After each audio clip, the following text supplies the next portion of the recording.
만나 뵙게 돼서 반갑습니다. 저는 말씀대로와 마음대로를 오가며 살고 있는 김대로 목사입니다.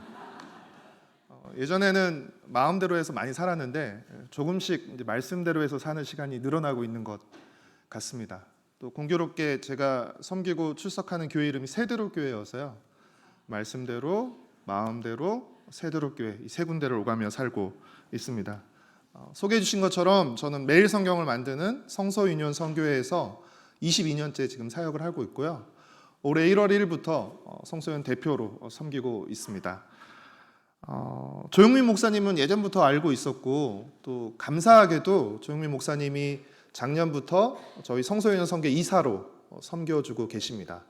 제가 조 목사님을 좋아하기도 하고 또 신세를 많이 지고 있는 터라 설교를 부탁하실 때 조금도 머뭇거리지 않고 잠시의 지체도 하지 않고 하겠습니다라고 대답하고 이 자리에 오게 됐습니다. 이렇게 귀한 교회에 와서 함께 예배드리고 또 말씀을 나눌 수 있게 돼서 굉장히 기쁘고 감사하게 생각합니다. 오늘 교회에 들어오는데 너무 가을 분위기가 물씬 느껴져서 굉장히 행복했습니다. 요즘은 어떤 식으로 그 좋아하는 마음을 고백하는지 잘 모르겠습니다. 저도 좀 오래된 사람이라 어떤 식으로 좋아하는 마음을 고백하는지 모르겠지만 예전에는 뭐 쪽지나 편지를 통해서 좋아하는 마음을 고백하곤 했습니다. 그렇죠? 여러분 다들 왕년에 친구가 쪽지를 들고 와가지고 야 누가 너한테 전해주래, 누가 너 좋아한대, 뭐 이런 쪽지나 편지 한 번씩 받아보신 경험이 있으시죠? 네. 여러분 이런 고백 쪽지를 받았을 때 여러분 이 쪽지는 무엇을 의미할까요? 이 쪽지를 쓴 사람이 지금 내 눈앞에 없다 할지라도 지금 내가 누군가를 통해 받아본 이 쪽지는 무엇을 의미하죠? 이 쪽지를 쓴 누군가가 있다는 것을 의미하는 것이죠. 그렇죠? 쪽지를 쓴 사람이 지금 내 눈앞에 없다 할지라도 그가 쓴 쪽지를 받아봤을 때 누군가 마음을 담아 이 쪽지를 써서 나한테 보냈구나라는 걸 알 수 있죠. 여러분 이처럼 말은 그냥 그 말 혼자 존재하지 않습니다. 말 뒤에는 누가 있죠? 반드시 그 말을 한 존재가 있습니다. 그렇다면 하나님의 말씀 뒤에는 누가 계실까요? 너무 어리석은 질문이죠. 하나님의 말씀 뒤에 누가 계실까요? 하나님이 계십니다. 쪽지 뒤에 그 쪽지를 쓴 사람이 있는 것처럼 기록된 하나님의 말씀인 성경 뒤에는 누가 계시죠? 하나님이 계십니다. 우리가 성경에서 가장 먼저 만나게 되는 하나님의 모습은 어떤 모습일까요? 성경을 펼쳐서 읽을 때 가장 먼저 만나게 되는 하나님의 모습은 어떤 모습입니까? 성경은 어떻게 시작하죠? 태초에 하나님이 천지를 창조하시니라로 시작합니다. 그러니까 우리가 성경에서 가장 먼저 만나는 하나님의 모습은 천지를 창조하시는 하나님의 모습이죠. 그런데 하나님은 무엇을 통해서 천지를 창조하시죠? 말씀을 통해서 천지를 창조하십니다. 그러니까 우리가 성경에서 가장 먼저 만나는 하나님의 모습은 어떤 모습이에요?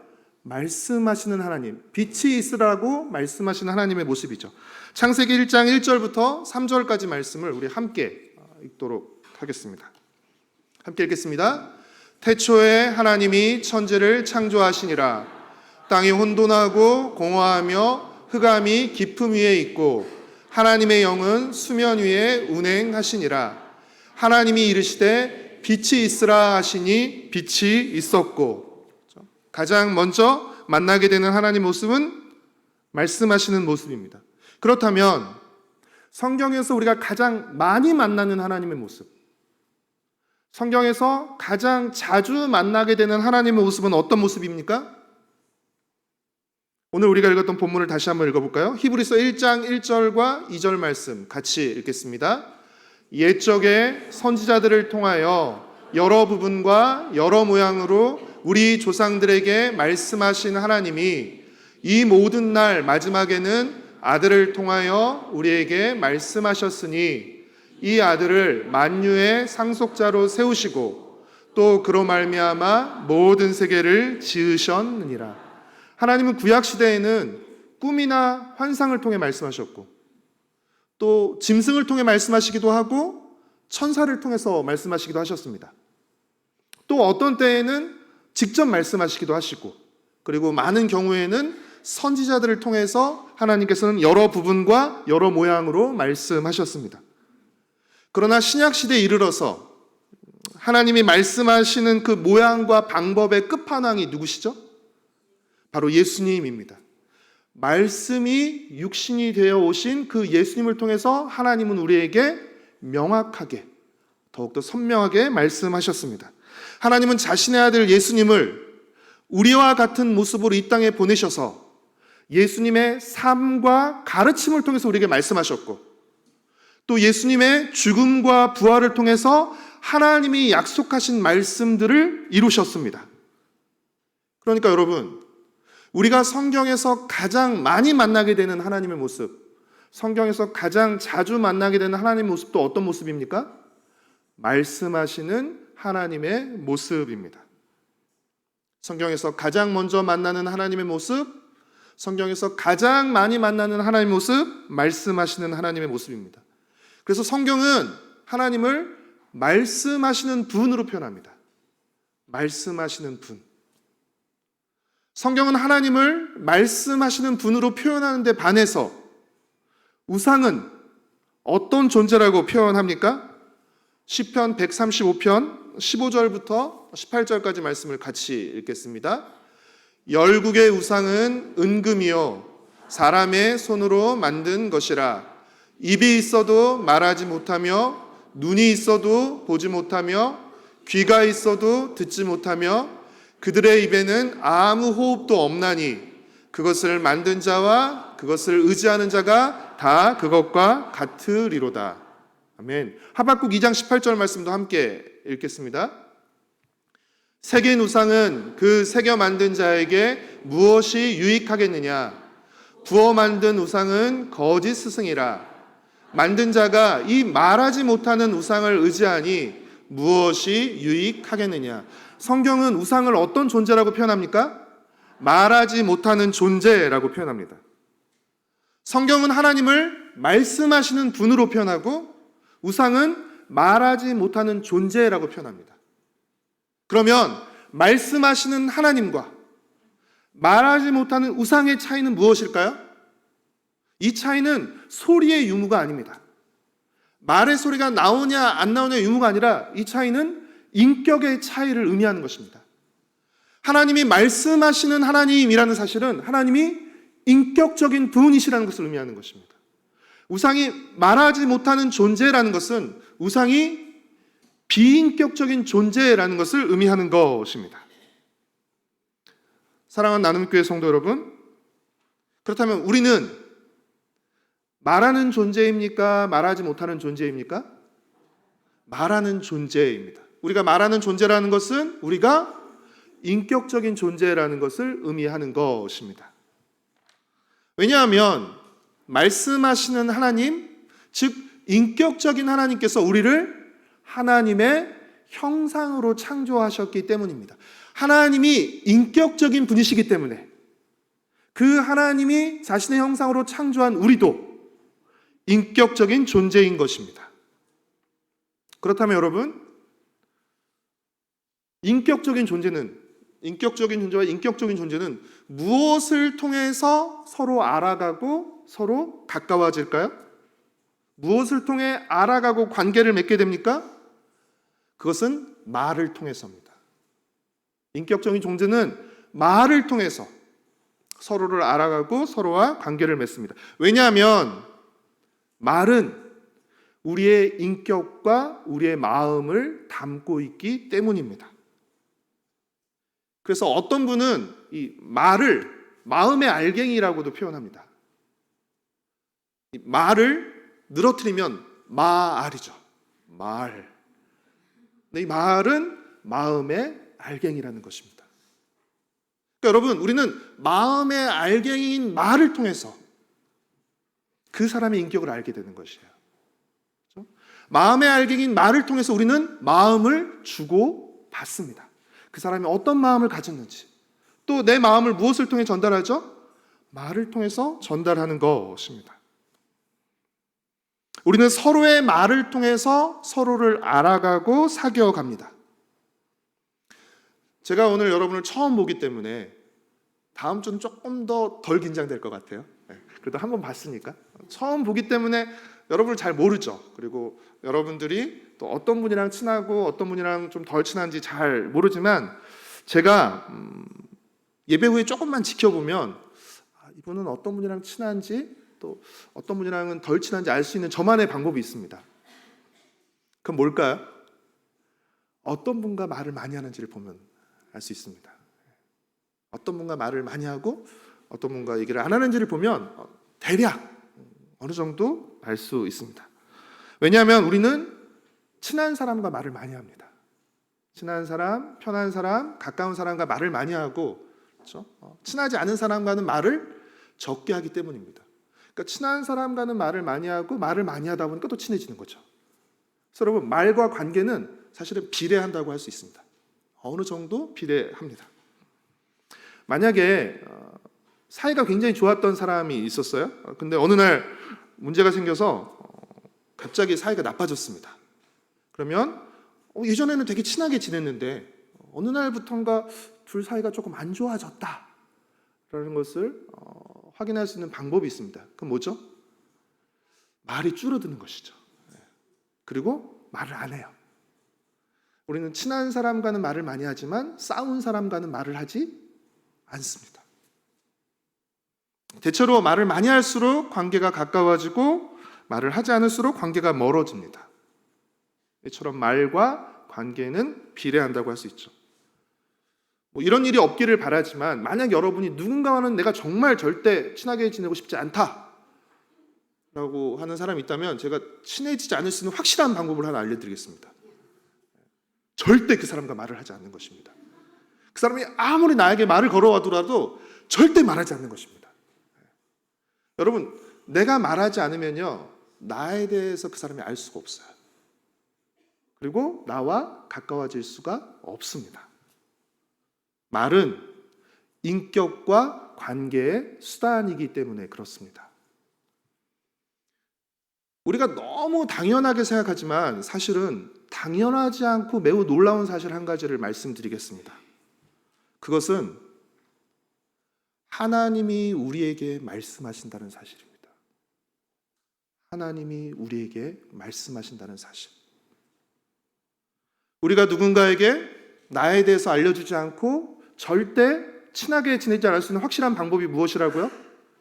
그 사람과 어떤 말도 하지 않는 것입니다. 그런데 여러분, 하나님은 우리에게 말씀하십니다. 하나님이 우리에게 말씀하신다는 사실은 대단히 놀라운 사실이에요. 너무나 감사한 사실입니다. 여러분, 하나님이 우리에게 말씀하신다는 사실은 무엇을 의미할까요? 하나님이 우리에게 자신을 알려주고 싶다는 것을 의미하는 것입니다. 하나님이 우리에게 말씀하시지 않으면요, 우리는 하나님을 알 방법이 없습니다. 하나님이 우리에게 말씀하신다는 것은 하나님이 우리에게 하나님 자신을 알려주고 싶다는 것을 의미하는 것입니다.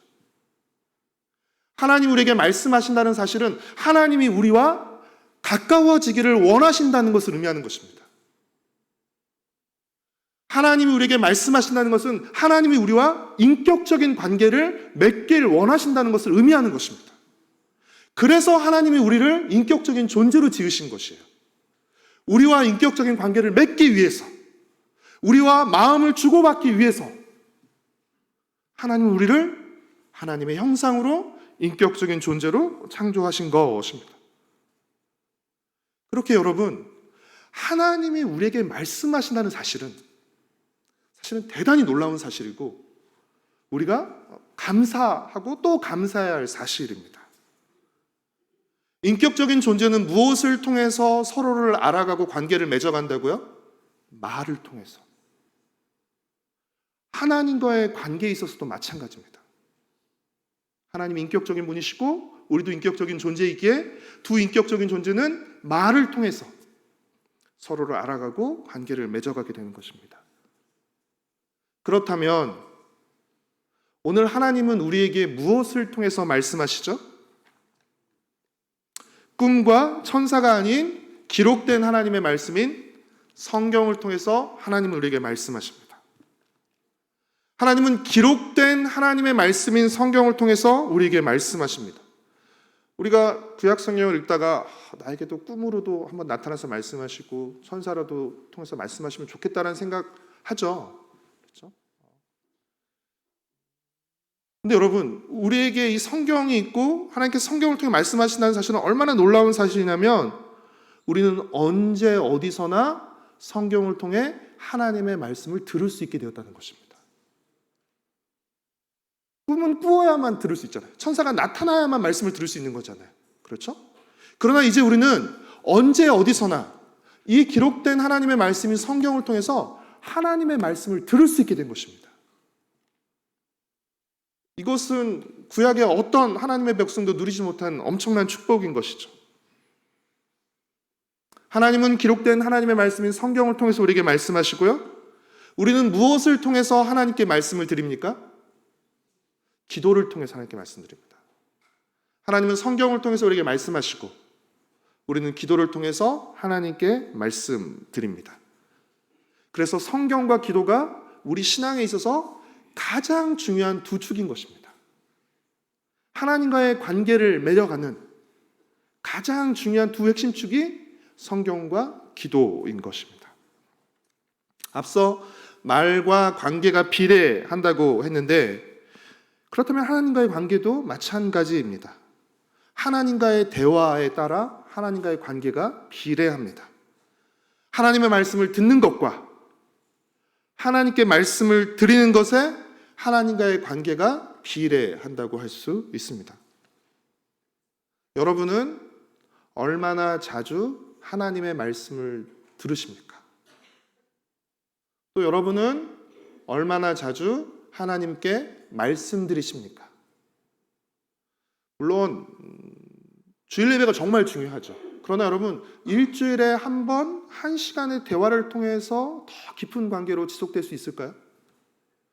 그 관계가 끊어지지는 않을 수는 있습니다. 그 관계가 유지될 수 있을지 모르지만 그 관계가 어느 정도까지 깊어질지는 자신할 수 없습니다. 사랑하는 성도 여러분, 성경은 단순히 기독교라는 종교의 경전이나 어떤 종교적인 규칙이나 교리를 담은 그런 모음집이 아니라 기록된 하나님의 말씀입니다. 그래서 제가 오늘 여러분에게 강조하고 싶은 것은 이 성경을 단지 경전이나 책으로 여기지 마시고 이 성경 뒤에 계신 하나님, 성경을 대할 때마다 성경 뒤에 계신 하나님을 여러분이 의식하시기를 바랍니다. 이 하나님에 대한 인격성을 놓치지 않으시기를 바랍니다. 성경 뒤에는 말씀하신 하나님이 계십니다.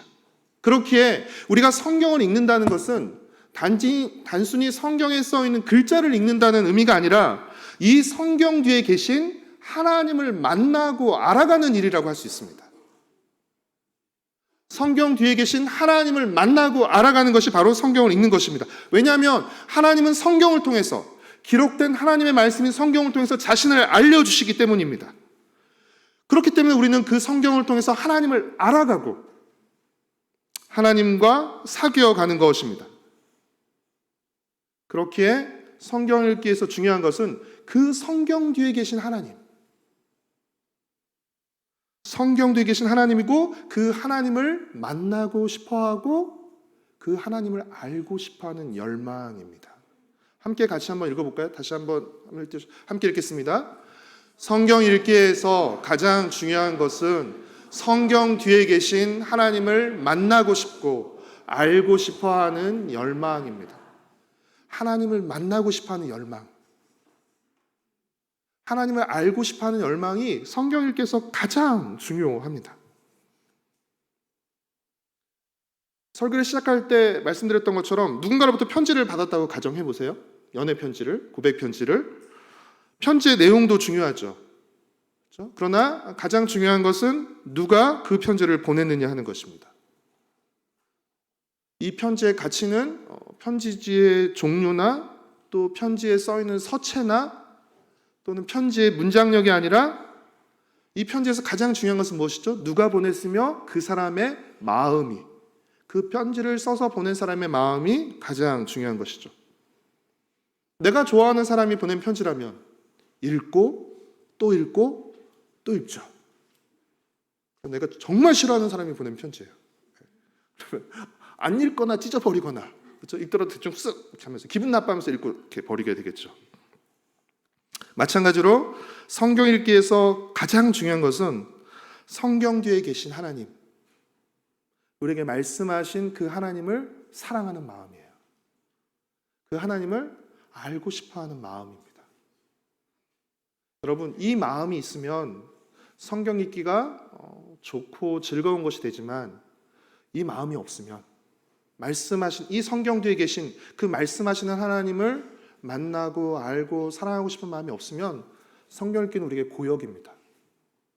힘들고 또 싫은 것이 되는 것이죠. 성경 읽기의 궁극적인 목적도 마찬가지입니다. 우리가 성경을 읽는 궁극적인 목적은 뭐죠? 성경에 대한 지식을 많이 아는 것입니까? 하나님에 대한 정보를 그냥 많이 습득하는 것입니까? 그것이 아니죠. 우리가 성경을 읽는 가장 궁극적인 목적은 무엇이죠? 이 성경 뒤에 계신 하나님을 더 사랑하는 것입니다. 그것이 우리 성경 읽기의 가장 궁극적인 목적입니다. 한번 화면을 띄워주시겠습니까? 같이 읽도록 하겠습니다. 성경 읽기의 궁극적인 목적은 성경에 대한 지식과 정보를 더 많이 아는 것이 아니라 성경 뒤에 계신 하나님을 더욱 사랑하는 것이다. 성경 읽기의 궁극적인 목적은 이 하나님이 어떤 분인지를 알아가며 이 하나님을 더욱 사랑하는 것입니다. 그래서 말씀하신 하나님을 더 깊이 알고 신뢰하며 그분을 더 기쁨으로 따르는 것이 성경 읽기의 목적입니다. 하나님을 더욱 깊이 알아가고 사귀며 그분과 더욱더 인격적인 관계를 맺는 것이 성경 읽기의 목적입니다. 저는 여러분들이 이 마음들을 놓치지 않으시길 바랍니다. 사랑하는 성도 여러분, 어떤 관계가 좋은 관계죠? 말이 통하는 관계가 좋은 관계입니다. 여러분, 말이 통하지 않는데 관계가 좋을 수 없고, 말이 통하지 않는 관계는 오래 지속될 수도 없습니다. 그렇다면 하나님이 말씀하시는 분이라면 하나님의 형상으로 지음받은 우리가 기본적으로 가져야 될 태도는 무엇일까요? 하나님이 말씀하시는 분이라면 그 하나님의 형상으로 지음받은 우리가 그 하나님께 대하여 가져야 할 가장 기본적인 태도는 무엇일까요? 하나님의 말씀을 듣는 것입니다. 하나님이 말씀하시는 분이라면 하나님의 형상인 우리는 그 하나님의 말씀을 들어야 하는 것이죠. 하나님의 말씀을 듣는 것은 매우 중요합니다. 요즘 우리가 묵상하고 있는 열왕기 하뿐 아니라 우리가 지난달에 묵상했던 예레미야를 비롯해서 모든 성경이 우리에게 들려주는 한 가지 공통된 메시지가 있습니다. 그것은 들어야 산다는 것입니다. 들어야 산다. 무엇을 들어야 삽니까? 하나님의 말씀을 들어야 삽니다. 하나님의 말씀을 우리의 손에 들어야 되고, 하나님의 말씀을 우리의 귀로 들어야 되고, 또 그 하나님의 말씀을 듣고 따라야 우리는 살게 되는 것입니다. 우리는 솔로몬 왕이, 지혜의 대명사인 솔로몬 왕이 1000번제를 드린 후에 하나님께 무엇을 구했다라고 알고 있죠? 지혜를 구했다고 알고 있죠. 지혜를 구해서 지혜의 왕이 됐다고 생각하고 있죠. 알고 있죠. 그러나 정확히 솔로몬 왕이 하나님께 구한 것은 무엇이었습니까? 열왕기상 3장 9절 말씀을 함께 읽겠습니다. 누가 주의 이 많은 백성을 재판할 수 있사오리까? 듣는 마음을 종에게 주사 백성을 재판하여 선악을 분별하게 하옵소서. 죄송합니다. 오타를 내서 죄송합니다. 솔로몬이 하나님께 구한 것은 무엇이었죠? 듣는 마음이었습니다. 여러분, 듣는 마음이 지혜입니다. 지혜로운 사람은 듣고요. 교만한 사람의 특징이 뭐죠? 듣지 않는 것입니다. 지혜로운 사람은 듣지만 교만한 사람은 듣지 않습니다. 여러분, 가장 큰 교만이 뭔지 아세요? 하나님의 말씀을 듣지 않는 것입니다. 가장 큰 교만은 하나님의 말씀을 듣지 않는 것입니다. 솔로몬은 처음에 하나님께 듣는 마음을 구했습니다. 그래서 솔로몬의 초기에 나타나는 모습들을 보면 듣습니다. 창기 여자의 말도 듣습니다. 그러나 솔로몬이 점점 부요해지고 강성해지면서 솔로몬에게 나타나는 특징이 무엇이죠? 듣지 않습니다. 하나님의 말씀을 듣지 않게 되면서 그는 점점 타락하고 추락하게 되는 것이죠. 우리 열왕기하에 우리가 나오는 남유다의 왕들, 요즘 최근에 나오는 왕들을 보면 요아스 왕, 아마샤 왕, 그리고 오늘 아사랴라고도 불리는 우시야 왕에 대한 이야기가 나오는데, 이 세 왕도 처음에는 하나님 말씀을 듣습니다. 그래서 비록 좀 한계가 있긴 하지만 하나님 보시기에 정직히 행했다는 칭찬을 받습니다. 인정을 받습니다. 그러나 이들이 시간이 지나면서 또 점점 강성해지면서 하나님의 말씀을 듣지 않습니다. 그러니까 이게 어느 한순간 지금까지 들었지만 내일부터 안 들어, 이거 아니에요. 하나님의 말씀 듣다가 서서히 듣지 않는 것이에요. 그리고 어떻게 해요? 점점 더 하나님의 말씀과 멀어지게 되는 것이죠. 여러분, 하나님의 말씀과 멀어질 때요, 우리는 하나님의 말씀만 안 듣는 것이 아니라 하나님의 말씀과 멀어질 때 우리는 하나님이 아닌 다른 것의 말을 듣게 됩니다. 그래서 그것의 말을 들으면서 하나님의 말씀을 듣지 않게 되는 것이죠. 그래서 그들이 처음에는 좋은 왕들이었어요. 시작은 좋았습니다. 그러나 점차 하나님 말씀을 듣지 않음으로써 이들은 우상을 섬기며 교만히 행하다가 이들은 반역을 당해 죽거나 또는 병을 앓다가 죽었습니다. 왜 우리가 이스라엘 왕들의 이야기를 읽어야 됩니까? 왜 그렇죠? 이 이야기가 그들만의 이야기가 아니기 때문에 그래요. 성경에 있는 많은 성경의 인물들의 이야기는 우리보다 앞서 살았던 하나님의 백성들의 이야기입니다. 그러니까 우리는 우리보다 앞서 살았던 하나님 백성들의 그 삶과 이야기를 통해서 오늘 하나님의 백성으로 우리가 어떻게 살아야 하는지를 배우는 것이에요. 하나님께서 우리보다 앞서 살았던 그 하나님의 백성들을 통해서 오늘 우리가 어떻게 살아야 하는지를 가르쳐 주시는 것입니다. 그래서 여러분이 이 열왕기하를 이스라엘 왕들만의 이야기로 여겨버리고 읽지 않으시면 여러분은 그들을 통해 우리에게 주시는 하나님의 교훈과 책망과 격려를 놓치게 되는 것입니다. 여러분이 갖고 계신 성경 중에 열왕기하가 없는 성경은 없겠죠. 그러나 여러분이 열왕기하를 읽지 않고 묵상하지 않으면 여러분의 책에는 마치 열왕기하가 없는 것과 다를 것이 없는 것입니다. 하나님은 성경을 통해서 직접 하나님의 하나님 되심에 대해서 말씀하시고 하나님이 어떻게 하나님의 역사를 이끌어 가시는지를 우리에게 보여주시죠. 그리고 우리보다 앞서 살았던 많은 성경의 인물들은 우리의 본보기가 되기도 하고 우리의 반면교사가 되기도 하는 것이죠.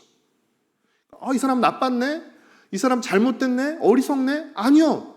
그 모습이 우리의 모습입니다. 우리는 그들을 통해서 오늘 우리의 모습을 봐야 되는 것이에요. 나는 그러면 지금 어떻지? 아마샤 왕이 아버지 요아스의 왕과 똑같은 길을 걸어갔습니다. 그리고 똑같은 최후를 맞이했죠.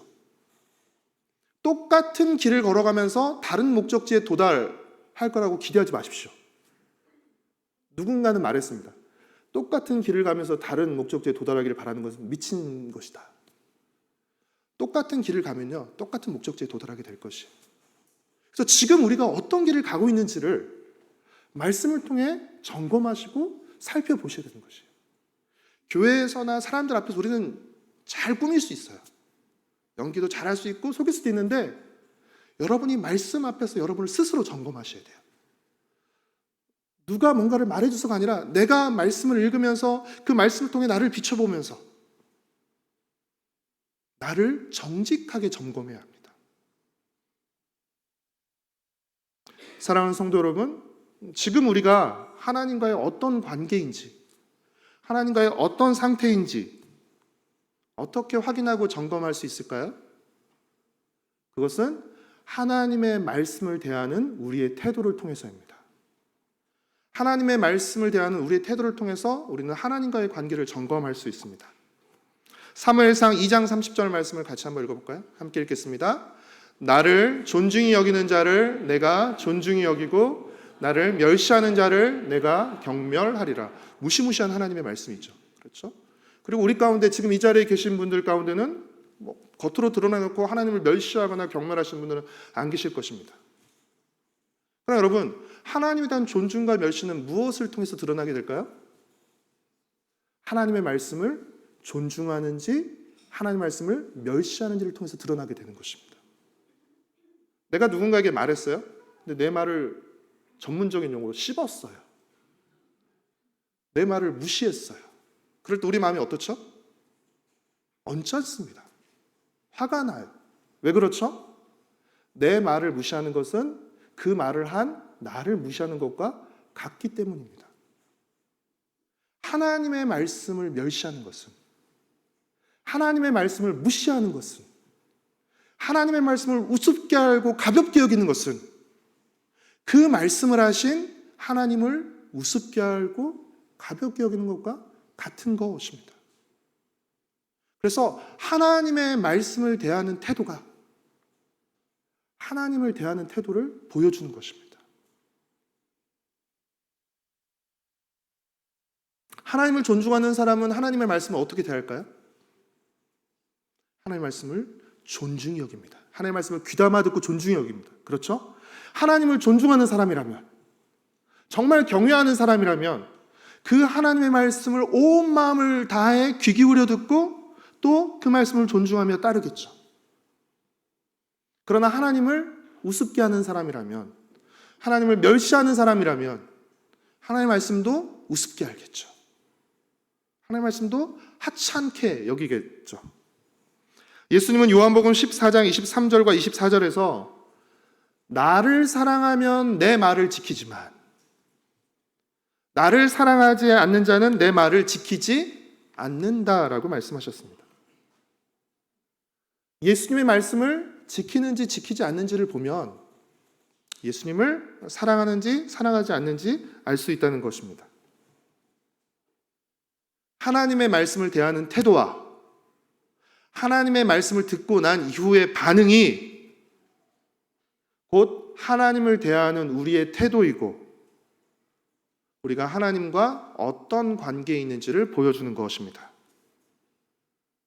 사랑하는 성도 여러분, 여러분은 하나님의 말씀을 어떻게 대하고 계십니까? 여러분은 하나님의 말씀을 듣고 난 후 어떻게 반응하십니까? 주일 예배 설교 시간이 있기 때문에 설교가 끝나야 예배가 끝나죠. 설교는 있어야 되고 설교가 끝나야 예배가 끝나기 때문에 우리는 들을 수밖에 없죠. 그러나 여러분, 이 말씀을 듣고 난 후 여러분은 어떻게 반응하십니까? 만약 설교를 들었는데도 듣기 전과 듣고 난 후에 아무런 변화나 아무런 반응이나 아무런 고민이 없다면 우리는 들은 하나님의 말씀을 어떻게 여기고 있는 것입니까? 시편 1편 2절은 하나님의 말씀을 즐거워하여 그의 율법을 주야로 묵상하는 사람이 복 있는 사람이라고 합니다. 여호와의 율법을 즐거워한다는 것은 말씀하시는 하나님을 즐거워한다는 것이죠. 하나님을 즐거워하기 때문에 하나님의 말씀을 즐거워하는 것입니다. 그리고 그 하나님의 말씀을 주야로 묵상할 수 있는 것입니다. 억지로 묵상해야지.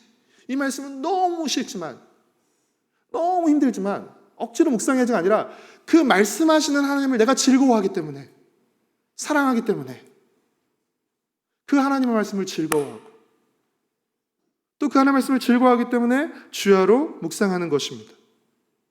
그 하나님의 말씀을 주야로 묵상하다 보니 악인들의 꾀를 따르지 않을 수 있게 되고 죄인들의 길에 서지 않게 되고 오만한 자의 자리에 앉지 않게 되는 것입니다. 좀 더 쉽게 얘기해 볼까요? 하나님의 말씀을 듣고 묵상하기 때문에 세상의 말을 듣지 않을 수 있게 되는 것입니다. 여러분, 하나님의 말씀을 듣지 않으면 어떻게 될까요? 악인들의 꾀를 따르게 되고요, 죄인들의 길에 서게 되고요, 오만한 자의 자리에 앉게 됩니다. 죄인, 악인, 오만한 자라니까 굉장히 흉악한 것 같지만 그렇지 않아요. 그럴듯한, 그렇죠? 그런 세상의 소리를 의미하는 것입니다. 사랑하는 성도 여러분, 말씀하시는 하나님은 성경을 통해 우리에게 말씀하십니다. 우리에게 자신을 알려주시고 하나님과 가까워지길 원하실 뿐 아니라 하나님은 성경을 통해 우리를 의의 길로, 우리를 복된 길로 인도하십니다. 그러니 말씀을 가까이 하십시오. 하나님 말씀 듣기를 힘쓰십시오. 날마다 하나님의 말씀을 묵상하십시오. 좋아하는 사람으로부터 받은 쪽지나 편지를 한 번만 읽고 버리는 사람은 없습니다. 좋아하는 사람으로부터 받은 그 쪽지와 편지를 읽을 때 우리가 자연스럽게 배우지 않았지만 자연스럽게 우리가 하게 되는 것이 무엇이죠? 묵상입니다. 좋아하는 사람으로부터 받은 쪽지와 편지를 읽을 때 정식으로 묵상학교를 다니지 않았다 할지라도 자연스럽게 하게 되는 것이 묵상이죠. 우리는 글자를 읽는 것이 아니죠. 그 글자 안에 담긴 사람의, 그 글을 쓴 사람의 마음을 읽는 것이죠. 상대방의 마음을 읽을 때 동원되는 것이 바로 우리의 생각입니다. 우리는 생각하며 읽게 되죠. 왜 많은 표현 중에 이런 표현을 사용했을까? 이 말줄임 표현에는 무슨 의미가 담긴 것일까? 옛날에는 화이트가 없기 전에는 옛날에 막 까맣게 칠했죠. 뭔가. 그리고 화이트가 생겨서 화이트를 칠했죠. 그냥 넘어가지 않죠. 도대체 어떤 말을 썼다 지운 것일까? 그가 하려고 했던 그 속 깊은 마음은 무엇일까? 여러분, 이 모든 과정이 묵상입니다. 네. 성경 묵상도 마찬가지예요. 우리에게 주신 그 기록된 하나님의 말씀 안에 담긴 그 하나님의 마음을 우리의 생각을 동원해서 그 마음을 헤아리는 것입니다. 큐티란 날마다 하나님의 말씀을 읽고 그 말씀 안에 담긴 하나님의 마음을 생각하는 것입니다. 그리고 그 하나님을 생각하며 사는 것입니다. 사랑의 어원 중 우리가 쓰는 이 사랑이라는 말의 도대체 어원이 뭘까? 여러 가지 설명이 있는데 그 중에 하나가 사량이라고 합니다. 사랑의 어원 중에 하나가 사량인데, 사량은 생각할 사자에 헤아릴 양자, 그리고 많이 생각하는 것을 의미합니다. 그러니까 많이 생각하는 것이 사랑입니다. 그럴듯하죠? 우리가 누군가를 사랑할 때 반드시 뒤따르게 되는 그 증상이 무엇이죠? 사랑하는 대상을 생각하는 것입니다. 밤이나 낮이나. 우리 가요에도 있죠. 앉으나 서나. 사랑하면 사랑하는 대상을 생각하는 것입니다. 하나님을 사랑할 때 우리는 하나님의 말씀을 즐겁게 읽고 또 하나님을 생각하며 살게 됩니다. 이것이 바로 의인과 복 있는 사람의 삶의 특징입니다. 그들은 하나님의 말씀을 즐거워하고 하나님을 생각하며 삽니다. 그에 반해서 악인들의 삶의 특징은 무엇입니까? 시편 14편 1절과 53절 1절의 말씀 같이 읽도록 하겠습니다. 어리석은 자는 그 마음에 이르기를 하나님이 없다 하는도다. 그들은 부패하고 그 행실이 가증하니 선을 행하는 자가 없도다. 의인들은, 복 있는 사람들은 하나님을 생각하며 살지만 악인들은 하나님이 없다고 생각합니다. 그들의 생각에는 하나님이 없습니다. 그러니까 그들은 하나님을 생각하지 않으며 삽니다. 그들은 하나님을 생각하지 않으며 살다 보니까 하나님 무서운 줄 모르는 것이죠. 하나님의 존재 자체를 생각하지 않다 보니까 그들은 부패하고 가증한 삶을 살게 되는 것입니다. 하나님을 생각하지 않는 결과가 악한 삶으로 나타나게 되는 것입니다. 여러분, 우리도 마찬가지예요. 하나님을 생각하지 않으면요, 얼마든지 우리 입에서 악한 말들이 나옵니다. 악한 행동이 나오게 되고요. 악한 선택이 나오게 됩니다. 사랑하는 성도 여러분, 하나님을 생각하며 사는 삶과 하나님을 생각하지 않으며 사는 삶이 같을 수 있을까요? 절대 같을 수 없습니다. 하나님을 생각하며 사는 삶과 하나님을 생각하지 않으며 사는 삶은 절대 같을 수 없습니다. 여러분, 주일 예배는 너무 중요해요. 주일 예배뿐 아니라 모든 예배가 중요한데, 이 예배가 중요한 것은 찬양과 기도와 말씀을 통해 하나님을 생각하는 시간이기 때문에 그렇습니다. 여러분을 위해서 예배를 소중히 여기시고 예배를 꼭 지키시기를 바랍니다. 여러분이 예배의 자리 아닌 다른 자리에서 이렇게 하나님을 생각하고 집중하고 우리의 마음을 살필 수 있는 시간이 있을까요?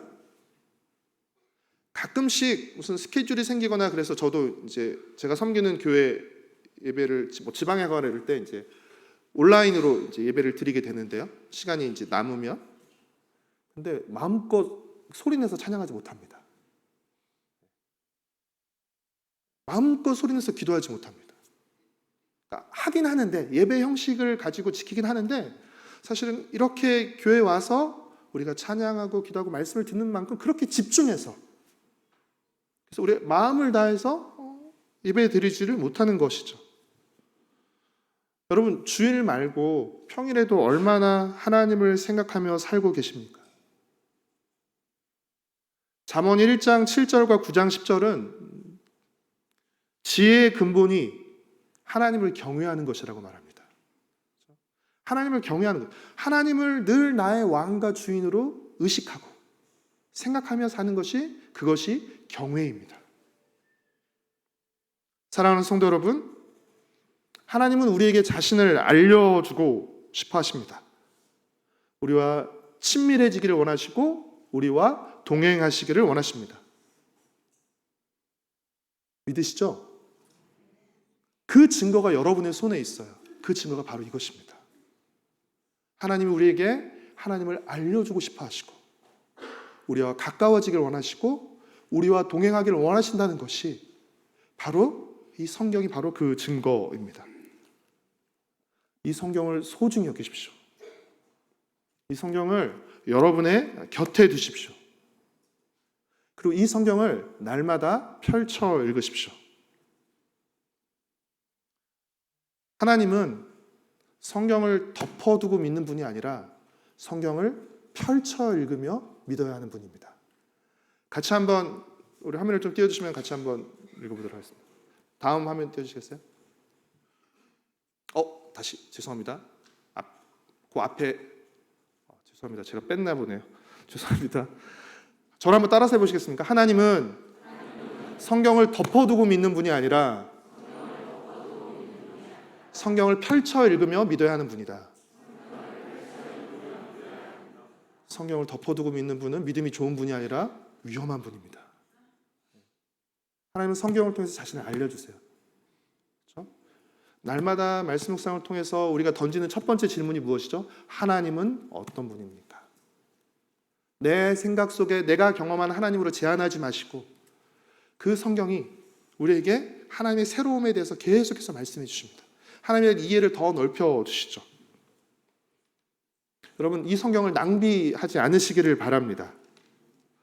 하나님의 말씀을 낭비하지 마세요. 하나님은 이 말씀을 통해 우리를 복된 길로 인도하세요.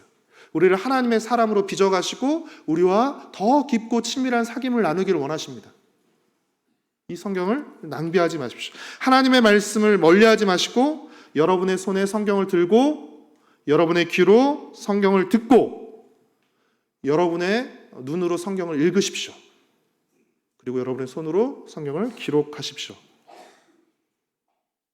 제 방에 있는 하나 판넬을 좀 여러분에게 보여드리고 싶은데, 어제 설교를 준비하다가 좀 눈에 띄어서 제 사무실 방에 있고 판넬이 있는데, 판넬에 써있는 글자가 파란색 같으세요? 빨간색 같으세요?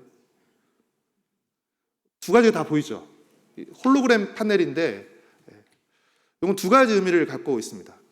이렇게 살짝 각도를 기울이면 빨간색으로 러브라고 써 있습니다. 하나님의 말씀을 사랑하고, 그다음에 또 파란색으로 보면 라이프 또는 리브인데 하나님의 말씀을 살아내는 것입니다. 하나님의 말씀을 사랑하는 사람이 하나님의 말씀을 살아낼 수 있습니다. 날마다 하나님 말씀 듣기를 힘쓰고 즐거워하면서 성경을 통해 말씀하시는 하나님을 만나고 알아가시길 바랍니다. 성경을 읽는 것은 경전을 읽는 것이 아니라 이 말씀 뒤에 계신 하나님을 만나는 것이에요. 날마다 하나님을 생각하며 하나님과 동행하는 복된 하루하루를 사시는 여러분이 되시기를 축복하고 소망합니다. 우리 함께 같이 찬양하시고 기도하겠습니다.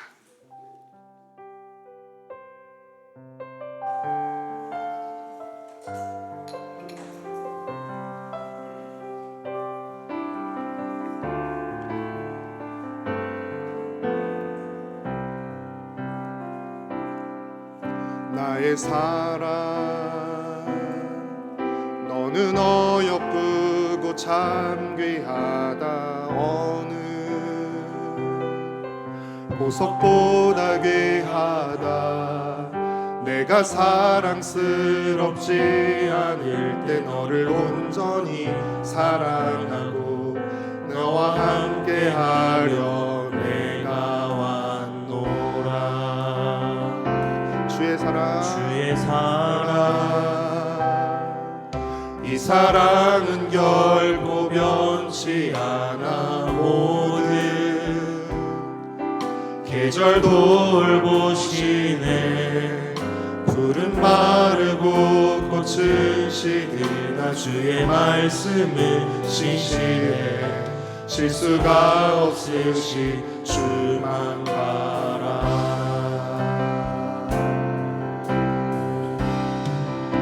주님의 나라와 뜻이 나의 삶 속에 임하시며 주님 알기를 주만 보기를 소망해.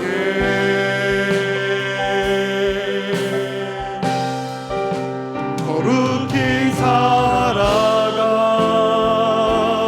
힘과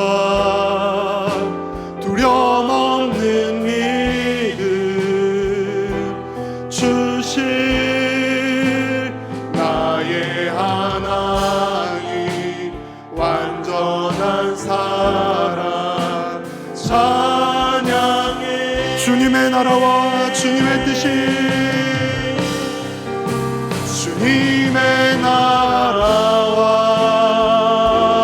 뜻이 나의 삶 속에 임하시며 주님 알기를 주만 보기를 소망해.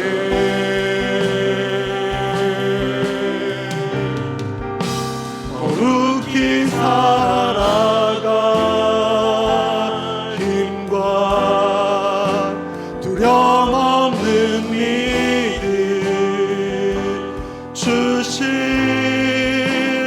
나의 하나님. 완전한 사랑 우리 오른손을 들고 한 번 더 찬양하겠습니다. 주님의 나라와 주님의 뜻이 주님의 나라와 뜻이 나의 삶 속에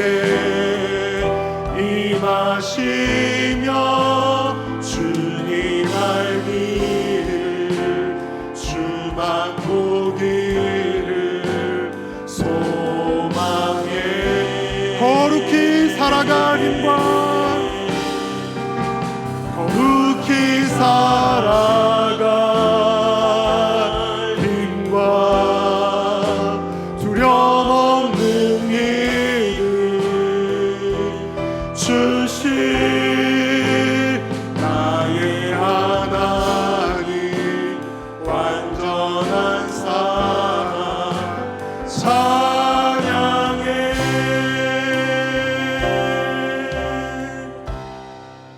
주님의 나라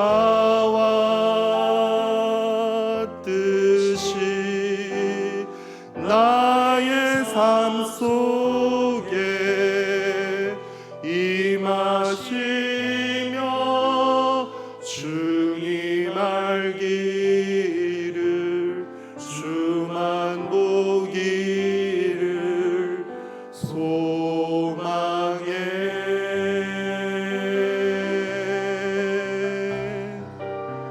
거룩히 살아갈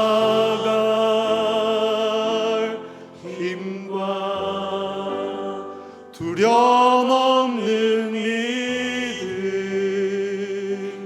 주실 나의 하나님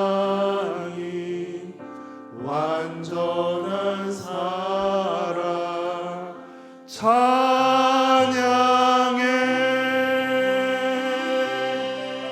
우리 함께 같이 기도하시겠습니다.